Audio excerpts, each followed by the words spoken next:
پھر بانی P T I سے ملاقات کا دن تھا اور علیمہ صاحبہ، بیرسٹر گوہر صاحب وہاں پہنچے اڈیالہ جیل کے باہر، اور پھر ایک بار پولیس کی جانب سے انہیں روک لیا گیا، اور اب اطلاعات ایسی موصول ہو رہی ہیں کہ ڈاکٹر عظمیٰ صاحبہ اندر گئیں اور بانی پی ٹی آئی سے ملاقات کر آئی ہیں۔ اس پہ بھی آپ کا موقف لیں گے، اور ساتھ ہی آپ سے یہ بھی جاننا چاہیں گے کہ پی ٹی آئی کے سابق ارکان عمران اسماعیل صاحب، فواد چودھری صاحب، وہ تو شاہ محمود قریشی صاحب سے مل کر بآسانی آ گئے، لیکن سہیل آفریدی صاحب کو آ کر بانی پی ٹی آئی سے ملنے کیوں نہیں دیا جا رہا؟ سب سے پہلے آپ کا شکریہ۔ بالکل آپ ٹھیک فرما رہی ہیں کہ سہیل آفریدی صاحب جو ہیں وہ 4 مرتبہ اڈیالہ جا چکے ہیں۔ نو منتخب وزیر اعلیٰ اپنے قائد سے ملنا چاہ رہے تھے اڈیالہ میں،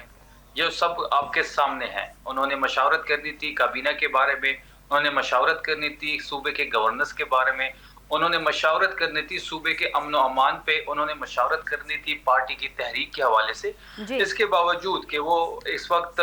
4.5 کروڑ لوگوں کا نمائندہ ہے، 4.5 کروڑ لوگوں کا مینڈیٹ اس کے پاس ہے، 4.5 کروڑ لوگ جو ہے ان کے پیچھے کھڑے ہیں۔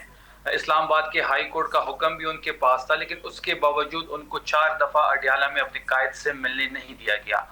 حالانکہ یہ اس کا آئینی اور قانونی حق ہے۔ آپ نے دیکھا اس کے بعد پھر آپ نے دیکھا ہوگا کہ ایک مختصر سے کابینہ اناؤنس ہو گئی ہے۔ اب جو ہمارے کابینہ کا جو سیکنڈ فیز ہے، جس میں ایکسپینشن ہونی ہے، جس میں مزید وزراء ایڈ ہوں گے، جس میں مزید ایڈوائزر ایڈ ہوں گے، جس میں مزید مشیر لے جائیں گے، اس کے لیے بھی خان صاحب کی اپروول کی ضرورت ہے۔ لیکن آپ سب کے سامنے ہے کہ کس طرح ایک نو منتخب وزیر اعلیٰ کو اپنے قائد، جس کا مینڈیٹ ہے صوبہ خیبر پختونخوا میں عمران خان کا ہی مینڈیٹ ہے، ان سے ملنے نہیں دیا جا رہا۔ آج بھی ان کے ملاقات کا دن تھا، ان کی بہن عظمیٰ کی ملاقات تو ہو گئی ہے، لیکن علیمہ آپا کی اور بیرسٹر گوہر صاحب کی ملاقات نہیں ہو سکی۔ ان کے وکلاء سے ان کی رسائی جو ہے وہ کٹ آف ہے، ان کو آئسولیشن میں ڈالنے کی تیاری ہو رہی ہے۔ یہ ساری چیزیں آپ کے